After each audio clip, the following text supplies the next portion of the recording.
To understand the physics behind the Rubens flame tube, we have to understand the basic concept of the closed-ended pipe. If the pipe is closed-ended at one side and open-ended at the other side, the open-ended side has to end with antinode, and the closed-ended side has to end with node.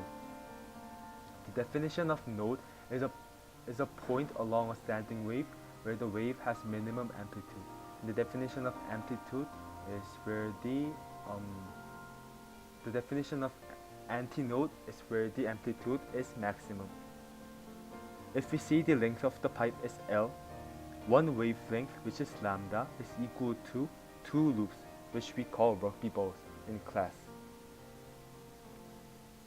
Based on this drawing, we can tell the length of the pipe is equal to 1 lambda over 4, and we can say that lambda is equal to 4L, which is the fundamental wavelength. Based on this drawing, we can tell the length of the pipe is equal to 3 lambda over 4, and we can say that lambda is equal to 4L over 3.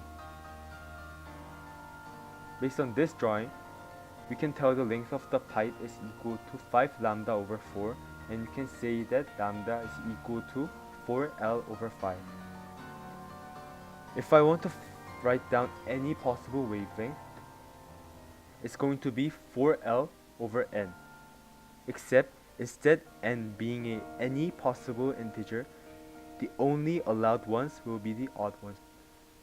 So based on this, we can tell that getting an even number of harmonics in closed-ended pipe is impossible.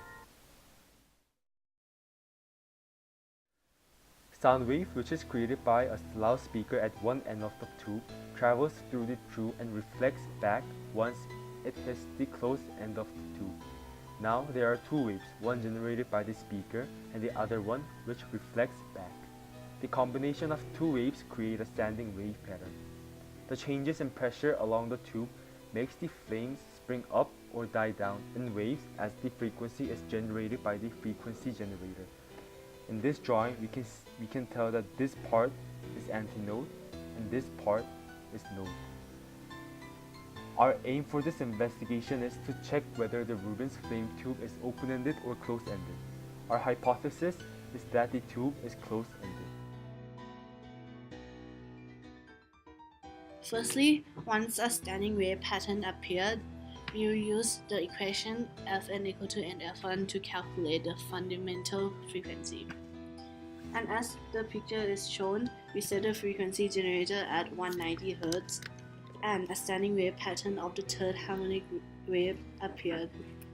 We are able to find the fundamental frequency by dividing 190 Hz by 3, which gives 63.33 Hz. And that is our fundamental frequency. Secondly, we multiply the F1 fundamental frequency with 3, 5, and 7 to create its corresponding standing wave harmonic pattern.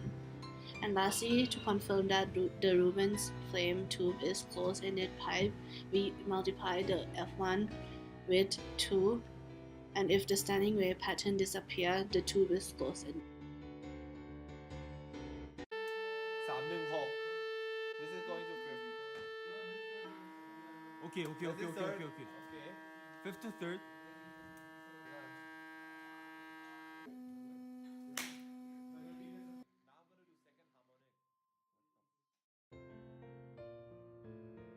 And discussion. After the investigation, we conclude that the Rubens flame tube is closed-ended, as it can only create standing wave pattern for odd numbers harmonic, like 1, 3, and 5.